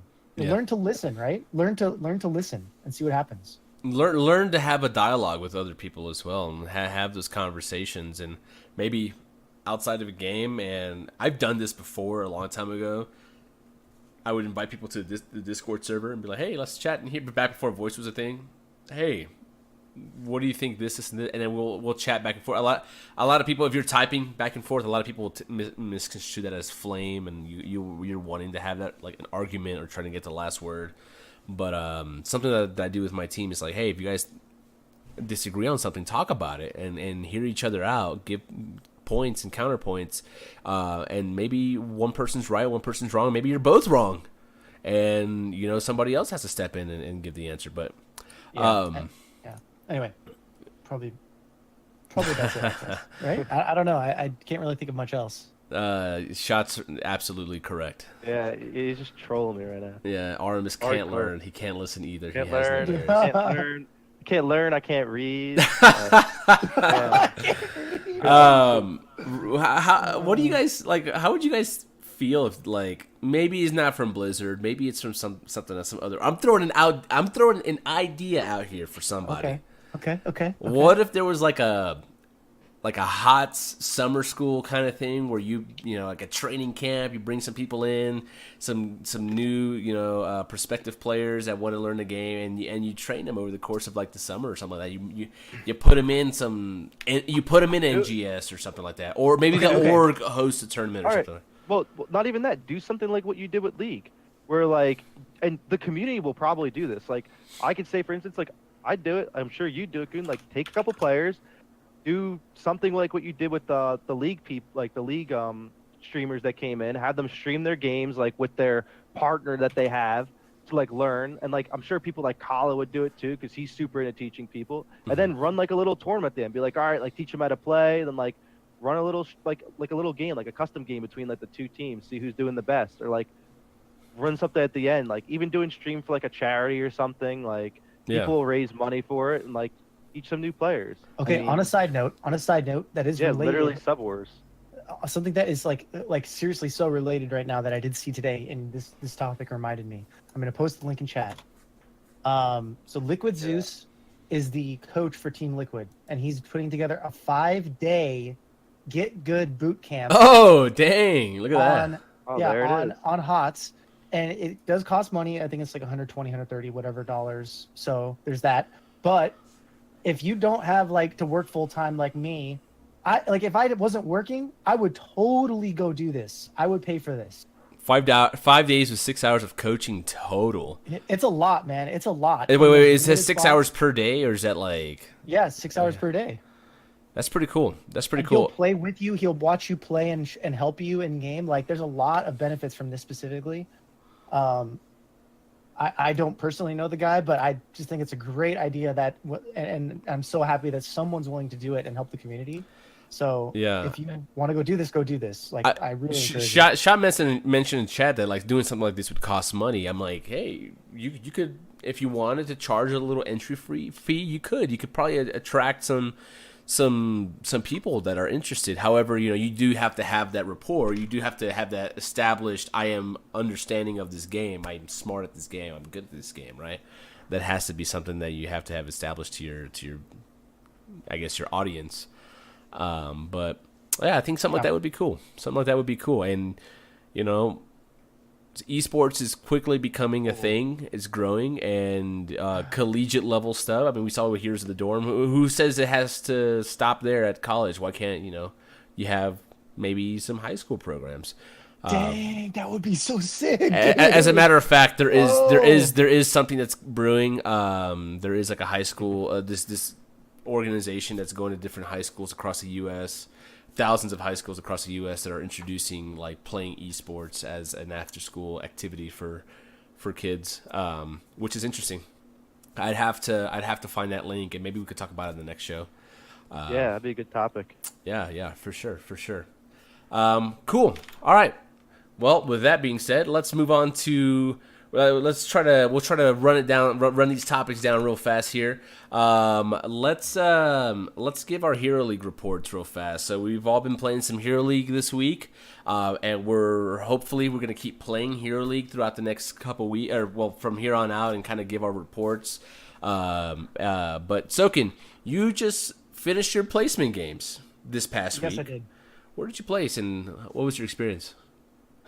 Yeah, so I was planning on taking it slow and steady for my Hero League games.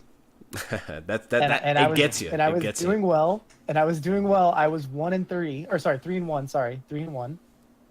And then, I didn't listen to myself, and I said, "Screw it," and I just did all final 6 of my games last night. I just wanted to place, you know what I mean? Like 10 games is a lot of games. I didn't want to take my time too much, and said, what's going to happen is going to happen. So I did my last 6 games last night. It was long and arduous, but I did it. And I think unfortunately, I was 4-6 at the very end. Uh-huh. It was pretty brutal. I had like a 4-loss streak, then I won 1, and then I lost another one. So you're in bronze now, or what? Yes. Since placement games, now Blizzard didn't tell you about this, but if you lose 3 in a row, you're just instantly bronze 5. That's how it works. Yeah. Yes, that's how it actually worked. No, I'm just kidding. So yeah, I actually didn't. They did make a change recently because of the whole placement issue, where placements don't have as high of a bearing as they used to. They do have more of a bearing, but it's not like before where I could start in Plat 5, win like 10 games, and literally be Diamond 5 or something like that. It's not going to be that big of a jump. It's going to be like maybe 2 ranks maximum or something along those lines. Yeah. So I started at Plat 3, and since I won, I think a lot of my beginning games, I think it helped me a lot. So I started at Plat 3, went all the way up to Diamond 5, and then I went back down to Plat 2, and that's where I placed. Okay. Yeah. So what are some things that you noticed in your games? Like, what helped you be more successful? Even if you lost the game, yeah. If you had what did you, I guess, notice, or what did you do that helped you? Even though you lost the game, you felt good about how you played. You felt confident in your play. What are some things that? So some of the success that I had was because, well, first of all, I watch HOTS like literally all day. Like I have a stream open of HOTS at work. Don't tell my boss. I'm just kidding. They actually, funny enough, they actually know I have it in the background when I'm doing my work. But I watch HOTS all day, and I listen to, I watch a lot of Grubby. I watch a lot of high GM players that actually try. That's my goal, is to learn as much as possible. Grubby tries? I'm just kidding, dude. No flame. I'm just kidding. I'm trolling. As much as sometimes Grubby can seem like he's trolling, he actually does want to win. Yeah, definitely. And he does talk in chat when he feels like he needs to. But anyway, so like I learned a lot about, over time about what I need to do and where I need to be at most of the times during the phases of the maps. And so one of the things I had success with was shot calling. I literally shot called, the first those first 3 wins I got towards the beginning of my placements. I literally shot called all game. My team listened to me, and we just stomped them. We stomped the other team. I was like Dahaka in 2 of those games, and I was like 4-man. I was like 4-man. You guys go in 4-man. I'm gonna push the opposite lane as the tribute or whatever. And then I push the lane, and then they would start something, and I would be like, okay guys, I'm coming in the bush, and I'd mark, I'm coming in this bush, and then I would pop up. I'd what's it called, isolation someone. We'd win the team fight, easy peasy. Meanwhile, XP lead, all that stuff. Yeah. So it's like I had so many easy games when people would listen, and on the other side of that, actually, I had a game where I shot called so well in the early game that they had 3/4 down. We had nothing down. And then my team lost they didn't have the mechanical skills or the knowledge of where they should be in a team fight positioning wise. And they literally threw every single team fight, unfortunately, but it still made me feel good about my ability to shot call. Mm-hmm. And so, I do know now that I think my calls are pretty decent. I think I can at least put my team in a good position to win. Now, whether or not that happens is a different story, and that's perfectly fine. I still can improve on myself and help my team improve as well. So going back to what you said about, helping the new kids learn and stuff, right? Yeah. Someone literally told me in game, they're like, wow, these calls are great, man. Like, thank you. And I was like, I don't mind. It's great. What are some like struggles that you had? Some personal struggles? So some of the struggles I was having was that I want to attain the level of Grubby in terms of like his mentality is like Grubby has the strongest mentality when it comes to Hero League. He can stream 8 hours, lose 5 games in a row, lose every game for 8 hours, and still be like. But what he'll do is he'll be like, I have to stream or whatever. It's fine. I'll go play a brawl. I'll go play a quick match, and like he just keeps playing. He keeps going back and keeps like doing it. He has like the mental fortitude, like the best mental fortitude ever. So like, I want to be that, but unfortunately, I do not. And so I'm getting there, but I care too much about winning right now. And I still care too much about my teammates, about what they're doing. So I'll do stupid things myself because I'm like watching my teammates and like, oh, why aren't you doing that? Oh, good. Like, yeah. So those are probably like my weakest points. And those are tough. Those are tough things to kind of overcome, right? You do want to win, and you're in a lot of cases you're looking to win no matter what, no matter how toxic you can get. And you might start flaming that Leoric that died 13 times, even though he was trying really hard. Pro tip, super pro tip, especially at lower leagues, and this has helped me with the last 10 games I just played. Turn off team chat. Turn it off.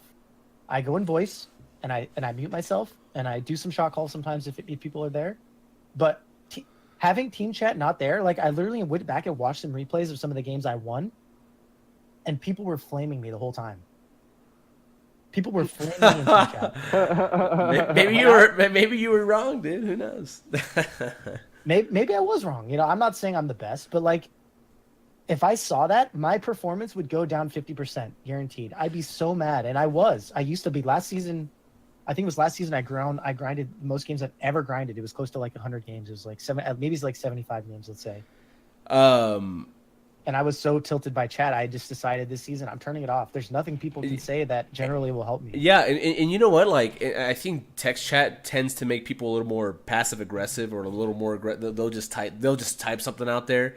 However, those that really want to win, they'll get in voice chat, and they'll typically be pretty respectful, right? They'll show you that respect. They're not going to heck be yeah. flaming anybody. And yeah, I'm with you. I turned off. I've been doing it. I've turned off text chat on my Smurf accounts, and I just play the game. I'll just ping. I'll tell them something, and people, it's fun. It's fun. It's a good time. Yeah, and I'm not worried about what somebody else is saying because I'm the same way. Somebody will say something in text chat. I'm like, boy, hang on a second, dude. Let me throw my words out. You ain't the only one that can type. Yeah. So I mean, that's what I think. But all right, cool. Anything else you want to say before we go into Aurumis or? Just mainly that, if you're a plat player like me, I'm in plat, right? Regardless of if I'm actually a plat player, I'm in plat, and you have to deal with the plat players. And the thing that you need to know about plat, right, is that, oh my God, can you hear that? I'm sorry if you hear that. Your cat's going ham. Right? Stop it, Kitty, stop it. Regardless of if you think you're actually a plat player or whatever, you got to deal with people in plat, and plat is probably the most volatile rank in the game. Period. Yeah. I mean, people get placed in plat all the time for who knows why. New accounts won't. And not only that, but if you've been watching Kalla's stream, Tempo Storm Kalla, he even said himself that if there's a place called MMR Hell, it's plat, and it's because he's been in games that are perfectly fine, and then he's been in games where people don't even know what a solo lane is. Oof. I mean, it's rough, dude. It's rough. Well, those people, I'm gonna tell you right now, those people were in Diamond, they were in Master, and now they're slowly making their way down. But okay. But if you if you do what you can to like you always preach, improve yourself, you're going to improve, and you're going to get at least a majority. Your stats are going to be good. You're going to potentially carry your team, and you're probably going to win more games. Yeah. Straight up. Yeah. Cool. Yeah. Aurumis. Yeah. What about you? Where are you at? I've had a pretty good week in Hero League. I mean, I've won a bunch of my games, grind up some points. I really think calling out your games, making sure you're well rested before you play. I mean, a lot of times when I play, I'm either like super tired or like doing a bunch of other stuff beforehand, and like you're just not in the mentality to play. I think like when I go in, like playing ranked, making sure I'm like awake and like ready to play and not gonna get tilted is a big thing. Really just ignore people in chat is like my thing. Like I kind of just like shrug off what they say, like kind of like Soken said, like just pretend you don't see it or like turn it off, whatever. I make sure I shot call in all my games lately, like trying to call things out. Trying your best to draft with your team. I think a big thing is like when you get in your game, look at every profile of the people in your game. If you notice a person has like 6 support games over 3,000 played, they probably don't want to support even as their last pick.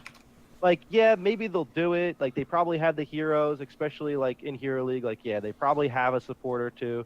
But if they are really, really bad at it and you know that you do a decent job, like, take it one game. Like, I know you might be an assassin main and play it 50 games in a row. So, like, the one game that you got to switch your role to help out a teammate who would have otherwise been stuck on that role and be really uncomfortable is probably going to be worth it in your favor. So, I mean, like, look at their profiles. And a big thing with looking at their profiles when you go in the game, I've had a lot of times where somebody's highlighting like Nazebo, and I'm like, wow, it's like Battlefield of Eternity. Like Nazebo's probably not going to work out too great here. So much Nazebo, man. Yeah, but I see that they're like a Greymane main, and I'm like, just type in the chat, like, hey, Greymane would be an awesome pick here. Like, not even like targeting that person. Like, don't call them out because anybody's like, oh, I'm getting called out. I play what I want. No, don't call them out. Just like, Greymane would be a great pick. And like, chances are that person's gonna look at that and be like, wait, I'm a good Greymane, and then they're just gonna pick it anyway. Like, you gotta play like a psychological game with them. But like, yeah, like, I mean, communicate with your teammates. Like, let them know it would be good there. Look at their profiles. Try to help them out onto one of their comfort picks. Yeah. Like, don't make them sit uncomfortably, and you'll notice that your games will go a lot better if everybody's playing what they want to play and having a good time.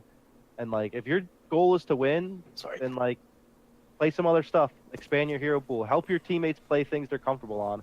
Big thing I've noticed in Masters is the consistency of the players.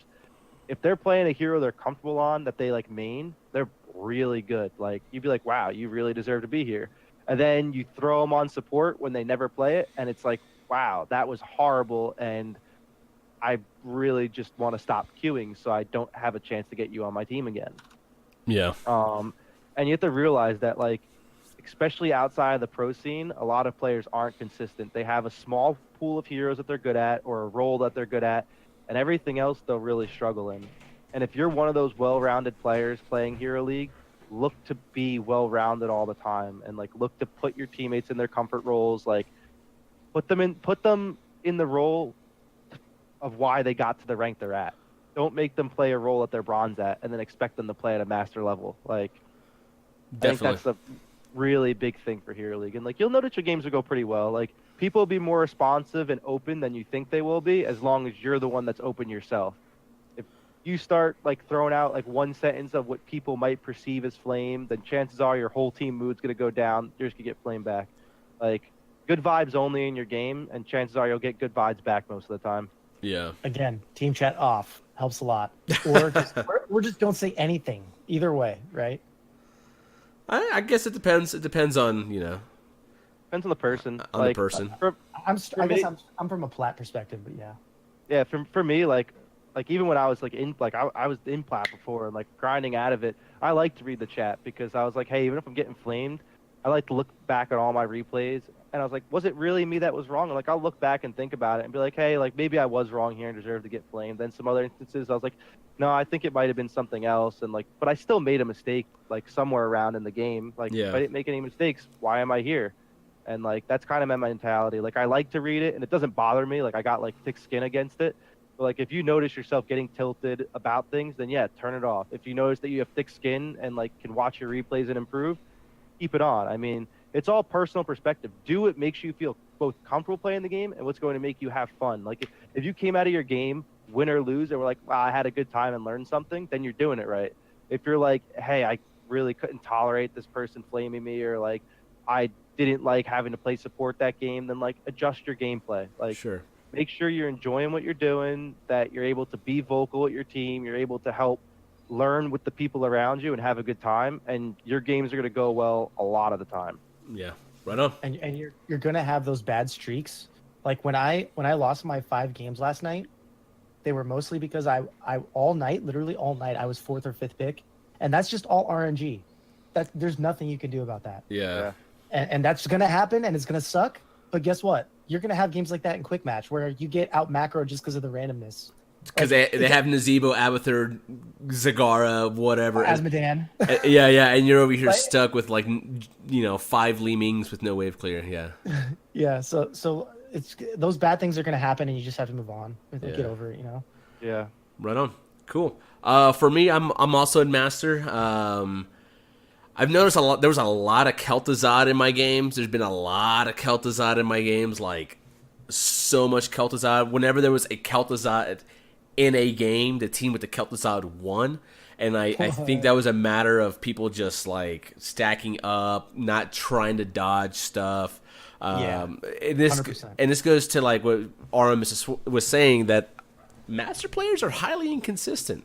Especially a lot of them are assassins in my, like, they're assassin mains. None of them were like a tank main. I go into the game, I type in I prefer support. I'm playing support. You have no idea how many people are like, damn, thank God, I hate support. I know. You know, Yeah. like, and I'm like, cool, that's fine with me. I'm gonna have fun dropping palms, D shields, and climb. That's me. That's what I'm gonna have fun doing. Hell yeah, You guys can figure out who's gonna tank. And then you see those gaps. You see those the gaps in skill when people are not playing their assassin, they're not playing their gray main, or they have like 800 games of Vala, but they haven't played Vala in like 3 months because she's no longer too viable.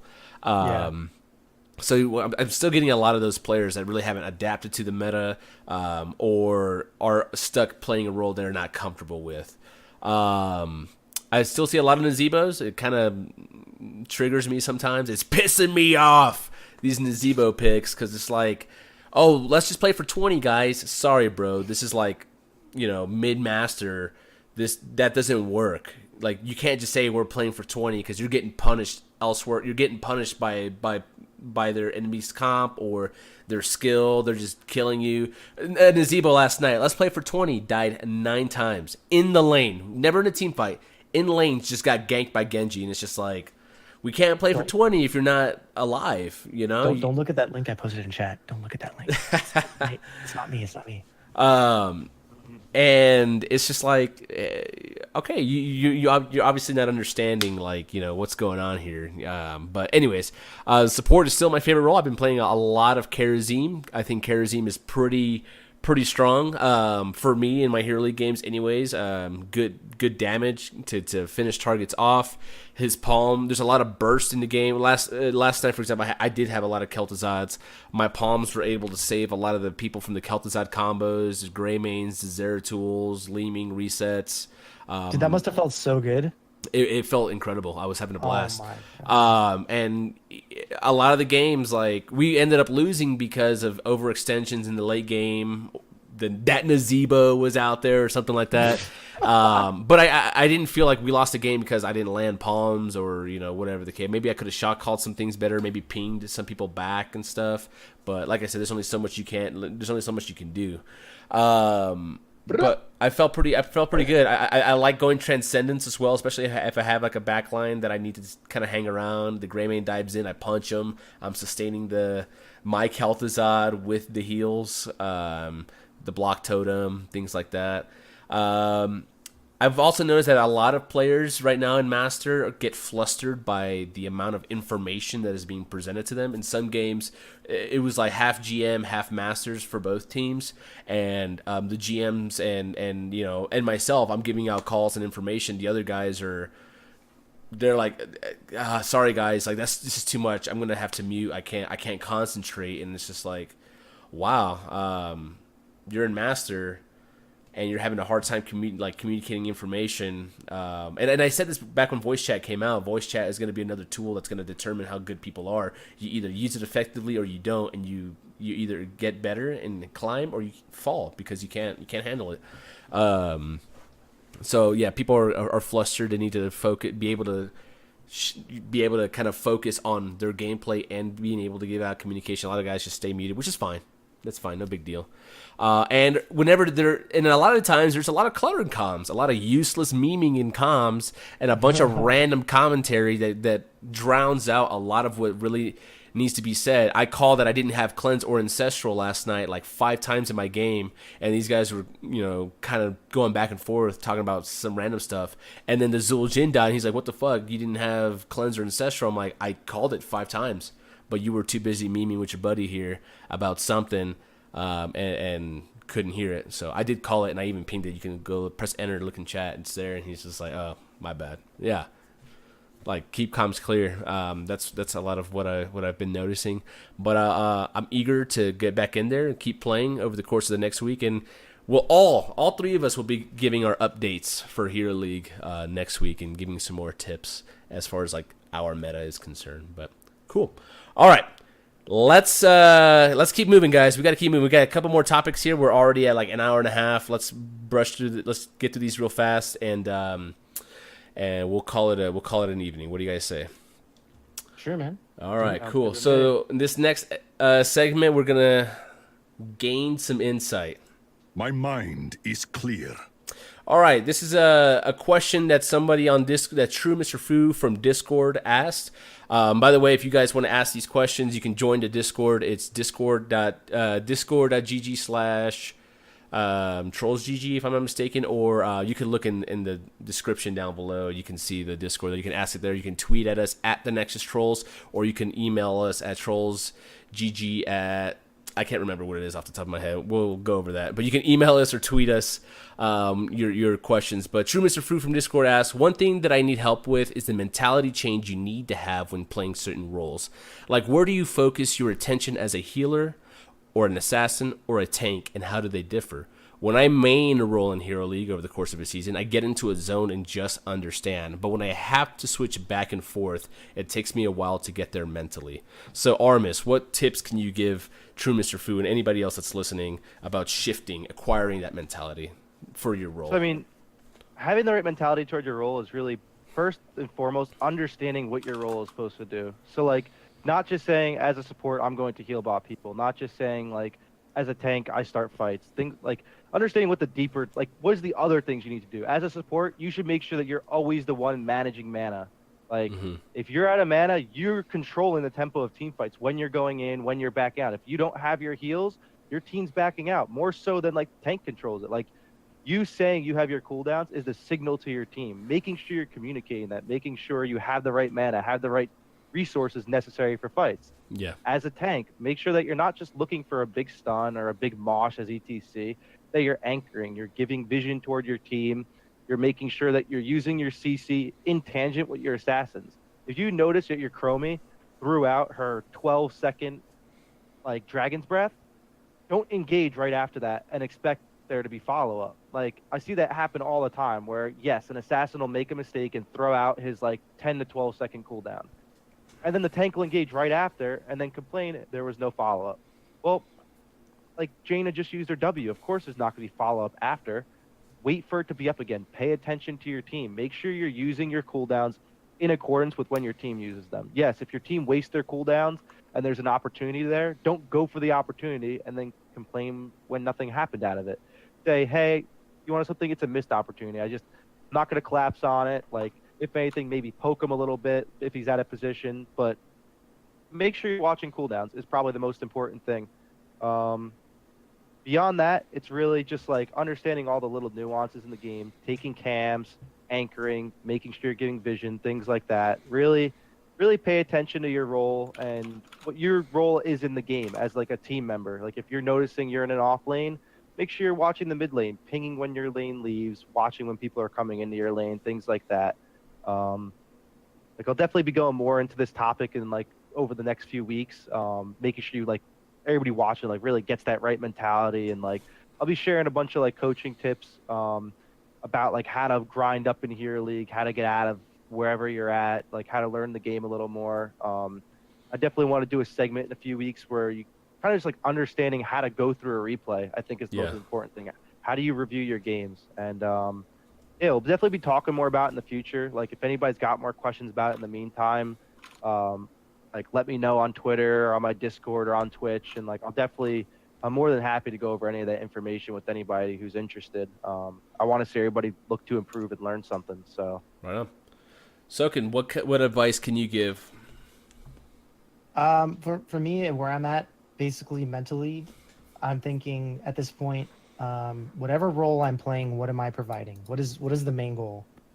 And I look at the overall team composition. So just as some quick examples, last night, for instance, I was in ETC with a very squishy backline. My goal there, and not much healing either, right? And so my goal there is mainly to peel. I don't even care. I don't want to take really much damage. I don't want to engage that much. Mm-hmm. I want to move forward and possibly be aggressive, but I don't want to slide in. That's not something I'm going to do. Right. So I tried to peel as much as I could. Unfortunately, my kerosene didn't take palm, so I died quite a lot more than trying to kill my team. It wasn't a goon kerosene. It wasn't a god kerosene. But anyway, so that's like something I was thinking there. And then conversely, right? If you're the mage, let's say you have two backline mages, for instance, in Plat, right? The team just decides to draft two mages. As the mage with the ETC front line, you're not looking to be super aggressive. Your positioning is almost never going to be close to the main tank, right? I mean, that's just something you have to think about. And then let's say and then relating to that again, right? My main thing is I look at that ETC now. I go, okay, maybe I should have drafted ETC. Yeah.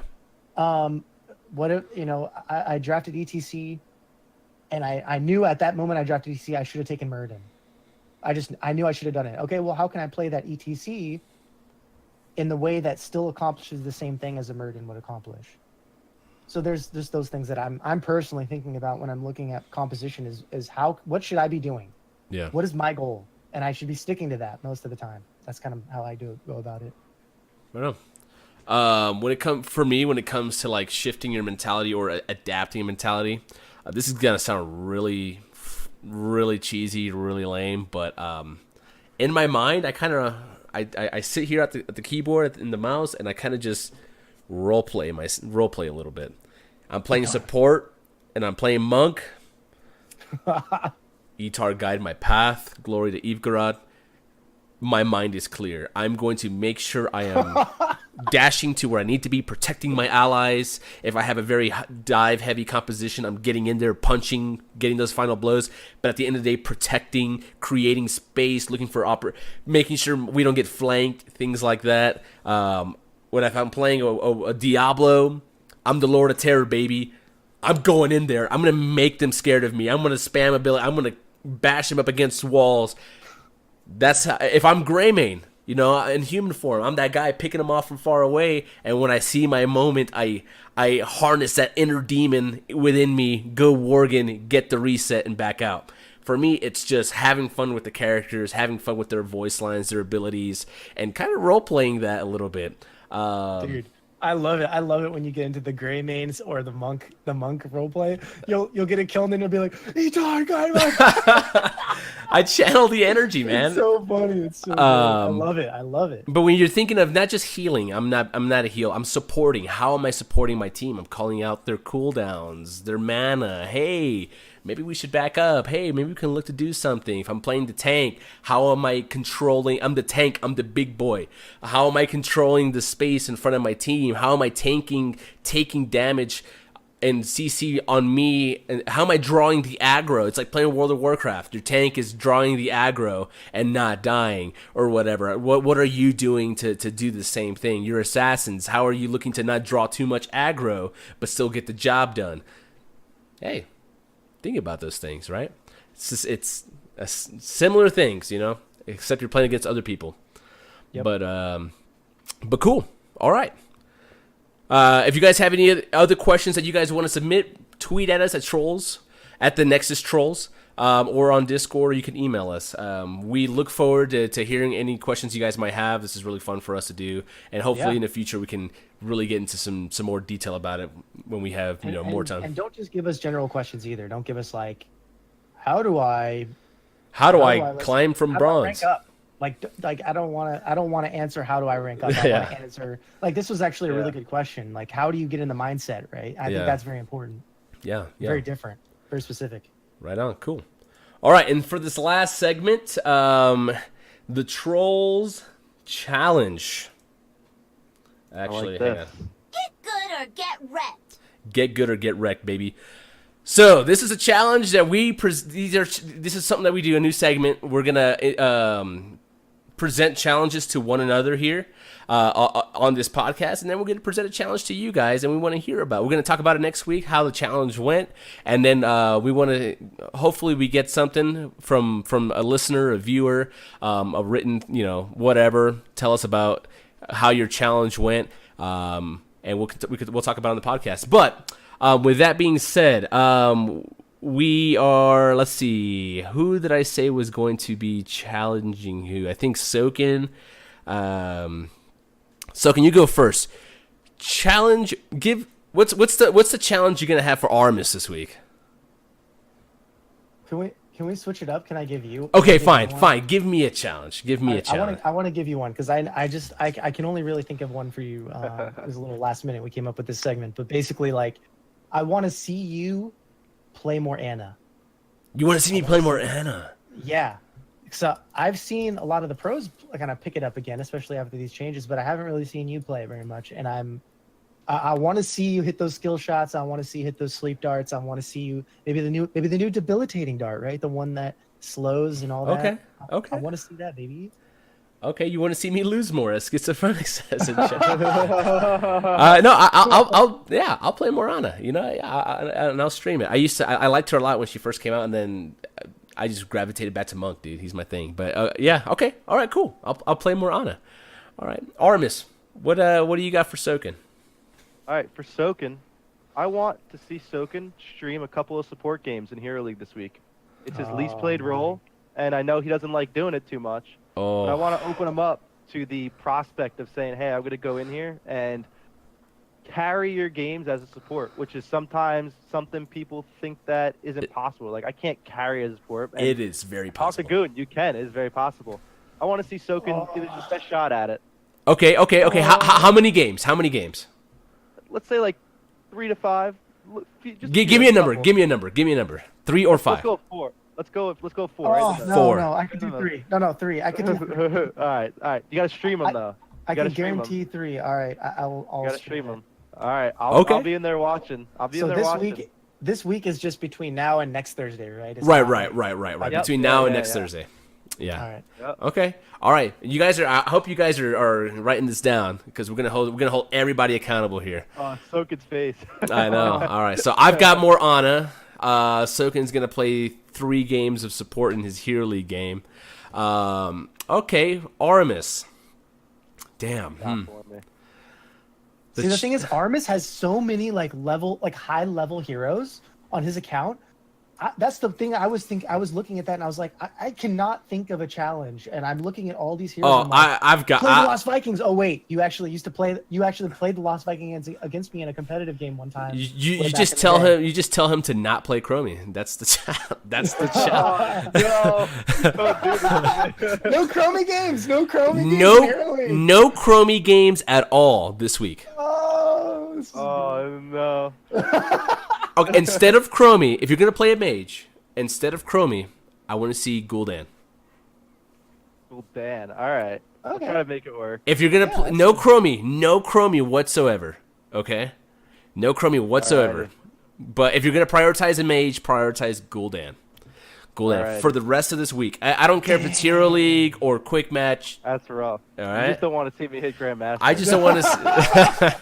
I know your Chromie's really good, so I don't want to see you play Chromie. Okay, cool. And with that being said, if anybody breaks their challenge, or the rules, the punishment is what's the punishment here? The punishment is you have to duo team league with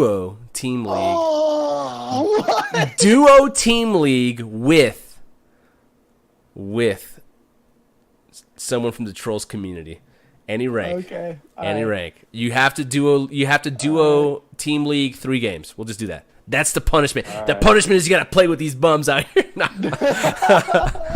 But no, duo team league. So you're at the mercy of the matchmaker to put you in a good game. But Well, whoever's interested, after I end up playing some random Chromie game tonight, I'll be doing a team league with you next week. And then I have a couple challenges. I have a couple challenges that I want to give the community. I want to get at least 3 different questions from 3 unique people for the Gaining Insight segment, either on the Discord or on the Twitter. I just want to get at least 3 for next week. And then for everybody else out there, on top of that as well, play 3 Hero League games, 3 Hero League games this week on your preferred role, and write in and tell us what the experience was like, how you carried, how you could have been better. I'm interested to see and hear what you guys have to say. So, Ideally, using the tips we gave you today with our experiences and everything. Sure. too. Yeah. Ideally, not necessarily, but Yeah. But cool.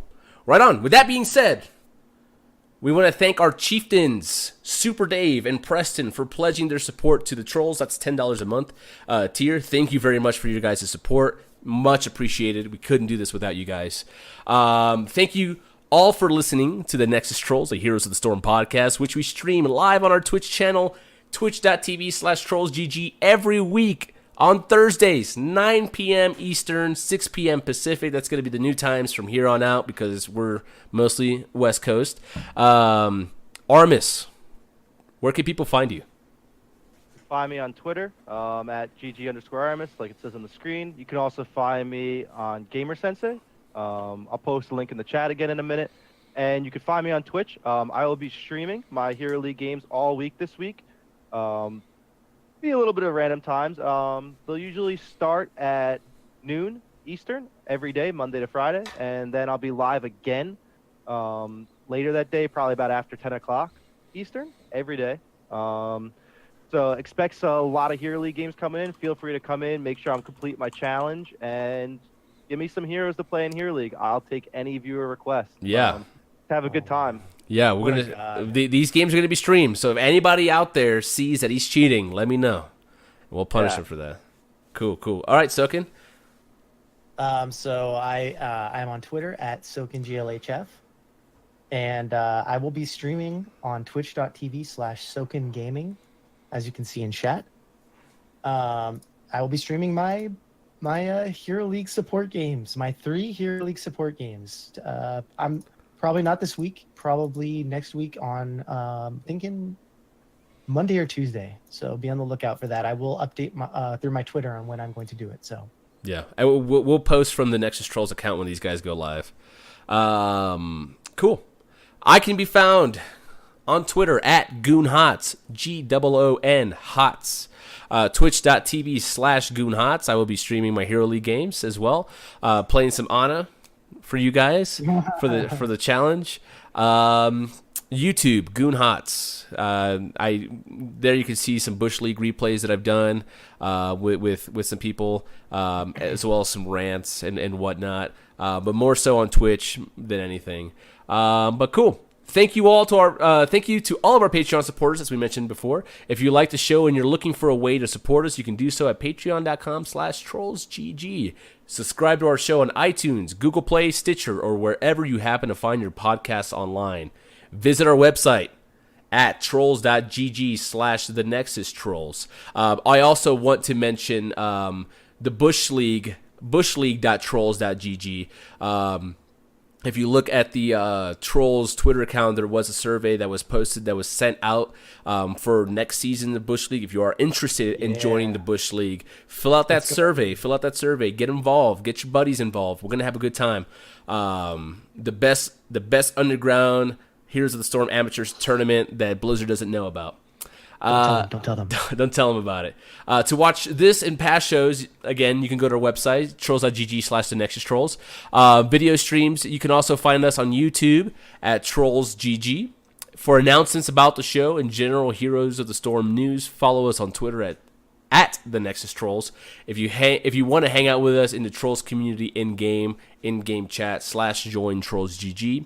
Or you can join our Discord channel, trolls.gg/Discord. Finally, if you need to get in touch with us, send us those questions, any kind of feedback you guys might have for us. The best way to do so is by email at TheNexusTrolls@trolls.gg. All of these links, all this information will be posted in the show notes. Thank you to everyone for hanging out in Twitch chat. Much appreciated. Soken, Aurumis, my boys. Thanks for hanging out. It's always fun. But yeah, until next time, guys, have fun, be safe, take it easy.